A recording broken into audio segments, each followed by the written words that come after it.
Setiap hari, anak kita berlari dari satu aktivitas ke aktivitas berikutnya. Les, latihan, bimbingan belajar, bahkan tugas tambahan. Kita bangga melihat mereka sibuk dan produktif.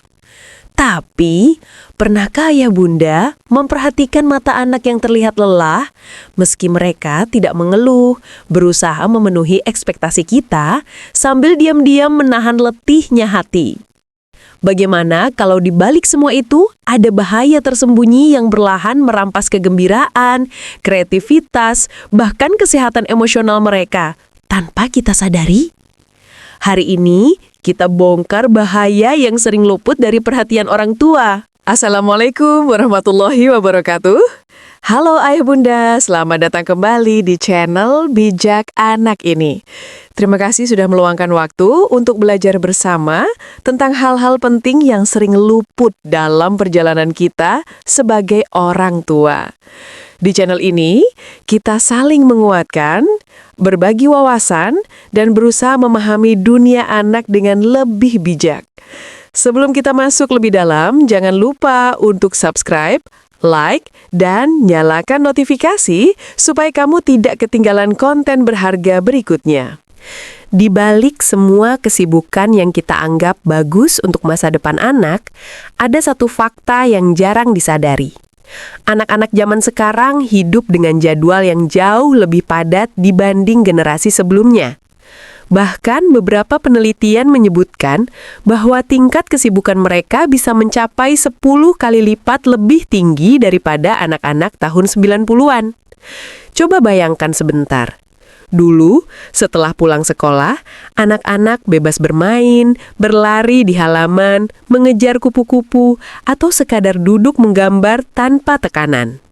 Masa kecil terasa luas, penuh ruang untuk bernafas. Namun hari ini, banyak anak pulang sekolah hanya untuk bersiap ke kegiatan berikutnya. Les matematika, kelas musik, bahasa asing, olahraga, hingga bimbingan tambahan. Menurut laporan dari University of Michigan, lebih dari 60% anak usia sekolah dasar memiliki jadwal mingguan yang hampir setara dengan orang dewasa yang bekerja penuh waktu. Mereka bangun pagi, belajar seharian, lalu beraktivitas hingga sore atau malam. Waktu jeda alami yang dulu menjadi ruang bagi anak untuk memulihkan energi, bermain bebas, atau sekadar bengong sambil menghayal, perlahan menghilang dari kehidupan mereka. Tidak heran jika dalam satu dekade terakhir, tingkat stres pada anak meningkat hingga 70%. Itu bukan angka kecil. Itu sinyal keras bahwa ada sesuatu yang tidak berjalan semestinya. Banyak psikolog anak mengatakan bahwa anak modern hidup dalam tekanan sunyi. Tekanan yang tidak mereka ucapkan, namun mereka rasakan setiap hari. Tekanan untuk berprestasi, untuk mengikuti standar yang seringkali bukan keinginan mereka. Dan yang paling mengkhawatirkan adalah, masalah ini tidak terlihat dari luar. Anak-anak tetap tersenyum, tetap mengikuti jadwal, tetap mencoba menjadi anak baik yang membuat orang tua bangga. Padahal di balik itu semua, tubuh dan pikiran mereka bekerja jauh lebih keras dari yang kita bayangkan. Di bab berikutnya, kita akan membahas bahaya tersembunyi yang muncul ketika anak terlalu banyak kegiatan. Bahaya yang sering sekali disalahpahami sebagai anak malas atau kurang motivasi. Setiap orang tua ingin memberikan yang terbaik untuk anaknya. Kita ingin mereka punya kesempatan seluas mungkin, lebih dari yang pernah kita miliki. Tapi tanpa kita sadari, keinginan baik ini bisa berubah menjadi beban diam-diam, yang pelan-pelan menggerus kesehatan emosional mereka. Salah satu bahaya terbesar dari jadwal yang terlalu padat adalah kelelahan pada anak. Banyak orang tua masih berpikir kelelahan hanya terjadi pada orang dewasa.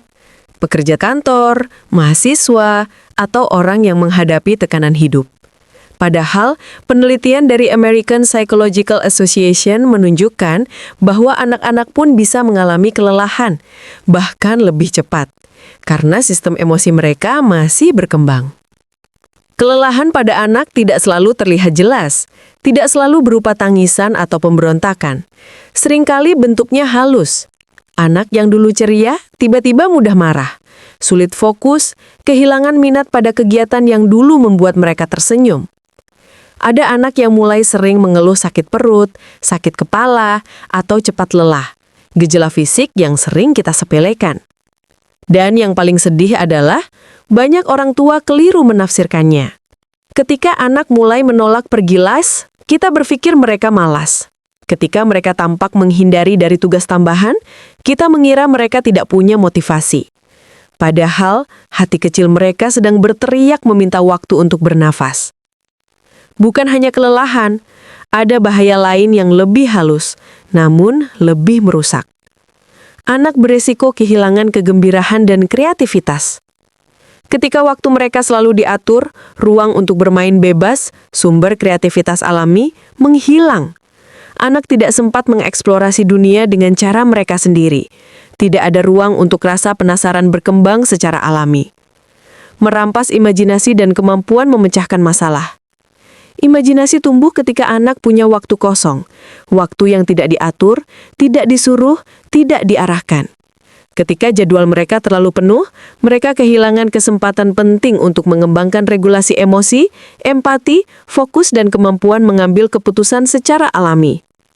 Dan inilah bahaya terbesar. Ketika anak selalu diarahkan dari satu kegiatan ke kegiatan lain, mereka tumbuh percaya bahwa nilai diri mereka diukur dari seberapa sibuk mereka. Ini adalah bibit dari toxic productivity, yang nantinya dibawa hingga dewasa. Di bab selanjutnya, kita akan membahas kesalahan umum orang tua yang tanpa sadar memperburuk situasi ini, dan bagaimana kita bisa menghindarinya. Di balik padatnya kegiatan anak, seringkali ada niat baik dari orang tua. Kita ingin mereka berkembang, punya banyak kemampuan, unggul, dan tidak tertinggal dari anak-anak lain. Kita takut jika kita tidak memberikan cukup aktivitas, anak akan kehilangan kesempatan emas. Namun tanpa sadar, pola pikir ini dapat berubah menjadi salah satu kesalahan terbesar dalam pola asuh modern. Banyak orang tua menganggap aktivitas sama dengan prestasi, dan prestasi sama dengan masa depan yang cerah. Tapi kenyataannya jauh lebih kompleks. Penelitian dari Cambridge, Child Development Report menunjukkan bahwa anak-anak yang kehilangan waktu bermain bebas mengalami penurunan kreativitas hingga 40%. Mengapa? Karena kreativitas tidak tumbuh di ruang yang penuh aturan. Kreativitas tumbuh ketika anak punya ruang untuk bosan, bereksperimen, membuat kesalahan, dan menjelajah dunia dengan caranya sendiri. Ketika orang tua menambahkan begitu banyak kegiatan, seringkali tanpa disadari, mereka mengirimkan pesan bahwa kamu harus terus produktif agar kamu berharga. Ini bukan pesan yang sengaja kita sampaikan, tetapi itulah yang ditangkap oleh pikiran anak. Anak mulai belajar bahwa dengan sibuk, ia disukai. Dengan berprestasi, ia diterima. Dan itu bisa menjadi luka emosional yang bertahan hingga dewasa. Kesalahan umum lainnya adalah membandingkan anak dengan anak orang lain. Kita melihat media sosial, mendengar cerita dari teman, dan tiba-tiba merasa bahwa anak kita harus ikut les ini, ikut kompetisi itu, mempelajari hal-hal yang sebenarnya belum tentu sesuai minatnya. FOMO parenting, fear of missing out sebagai orang tua, secara tidak sadar membentuk jadwal yang tidak lagi mempertimbangkan kapasitas anak. Ironisnya, aktivitas yang bertujuan untuk mengembangkan potensi anak justru bisa menghambat pertumbuhan alami mereka. Ketika anak selalu diarahkan, mereka kehilangan kesempatan untuk mengambil keputusan sendiri, kehilangan momen penting yang membangun kemandirian, kepercayaan diri, dan identitas.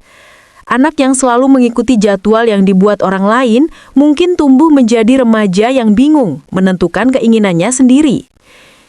Tidak sedikit psikolog anak yang mengatakan bahwa pola ini menciptakan generasi yang terlihat kuat di luar, tetapi rapuh di dalam. Anak terbiasa mengikuti, bukan memilih. Terbiasa mematuhi, bukan memahami. Mereka menjadi anak baik yang sulit mengenali perasaan sendiri. Dan ini yang sering menyakitkan hati orang tua. Tanpa sadar, kita membuat anak sibuk untuk menenangkan kecemasan kita sendiri sebagai orang tua, bukan karena mereka benar-benar membutuhkan semua itu. Kita takut terlihat kurang memberikan yang terbaik, kita takut anak tertinggal, kita takut salah. Dan semua ketakutan itu berubah menjadi jadwal yang terlalu padat untuk tubuh kecil yang baru belajar mengenali dunia. Di bab berikutnya, kita akan membahas dampak jangka panjang dari semua ini. Dampak yang sering baru terlihat ketika anak tumbuh besar, dan terkadang sudah terlambat. Ketika anak terlalu banyak kegiatan, dampaknya tidak selalu terasa saat itu juga. Tidak ada alarm keras, tidak ada tanda bahaya yang langsung muncul. Yang ada justru perubahan-perubahan kecil yang perlahan tumbuh dari waktu ke waktu. Perubahan yang seringkali baru benar-benar terlihat ketika anak sudah remaja atau dewasa muda. Dan saat itu, banyak orang tua berkata, seandainya aku tahu lebih cepat. Dampak jangka panjang paling umum adalah 1. Gangguan tidur kronis. Ketika jadwal terlalu padat, anak tidak mendapatkan waktu istirahat yang cukup. Padahal, tidur adalah fondasi utama perkembangan otak dan emosi. Penelitian dari National Sleep Foundation menunjukkan bahwa anak yang kurang tidur secara kronis memiliki resiko lebih tinggi mengalami masalah konsentrasi, kecemasan, tantrum, dan penurunan performa akademik. 2. Meningkatnya resiko kecemasan dan depresi 2 kali lipat di masa remaja.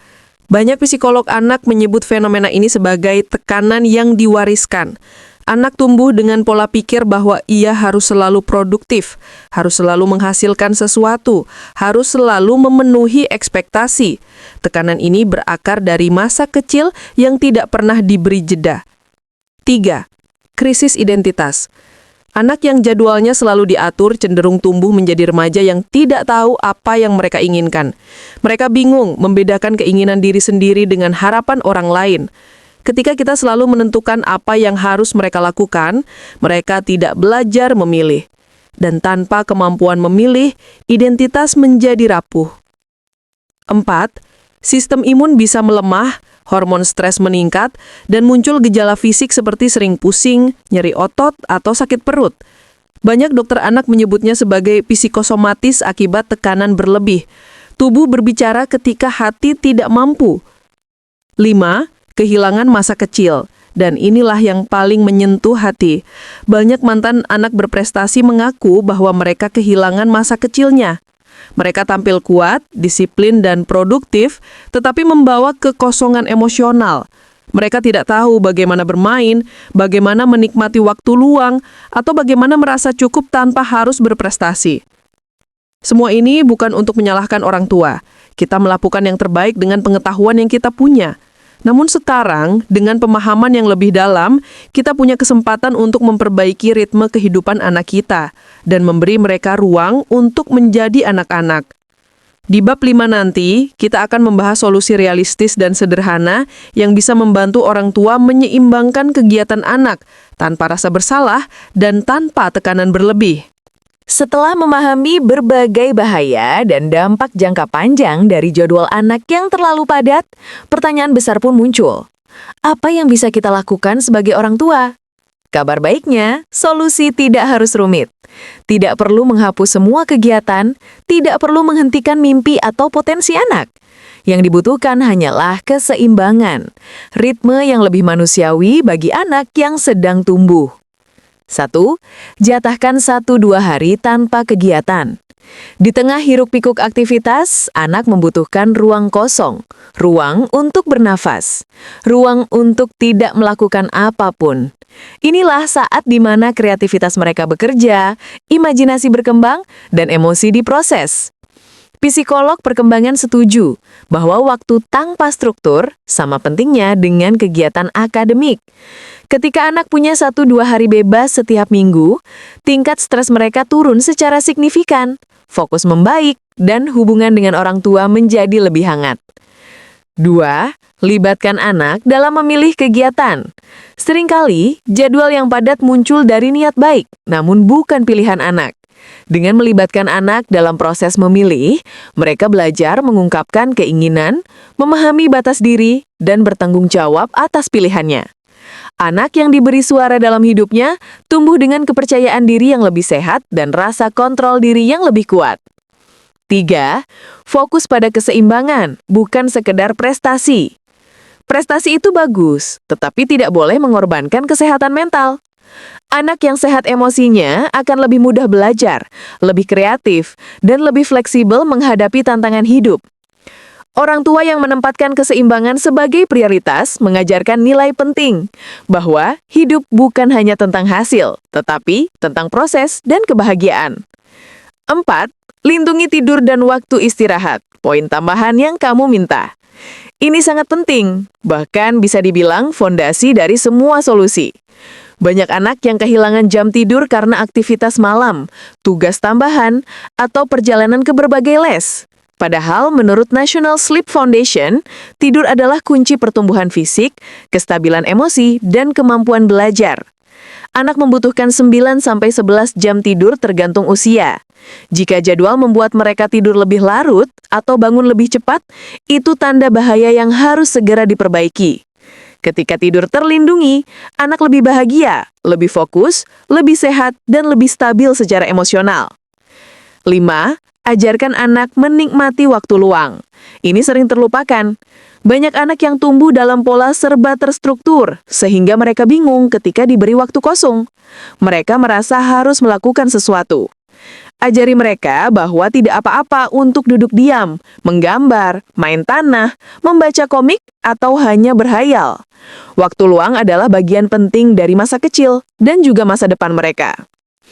Pada akhirnya, solusi bukan tentang menghilangkan semua kegiatan, tetapi menemukan ritme yang membuat anak tumbuh dengan seimbang, punya ruang untuk belajar, bermain, beristirahat, dan hanya menjadi diri mereka sendiri. Dengan penyesuaian kecil namun konsisten, kita bisa membantu mereka menikmati masa kecil yang penuh warna, bukan jadwal yang penuh tekanan. Ayah bunda, pada akhirnya tidak ada orang tua yang sempurna. Kita semua belajar sambil berjalan, sambil jatuh bangun, sambil mencoba memahami apa yang terbaik untuk anak-anak kita. Yang terpenting adalah keberanian kita untuk melihat, mendengar, dan berubah ketika kita tahu ada sesuatu yang harus diperbaiki. Anak-anak kita tidak butuh jadwal sempurna.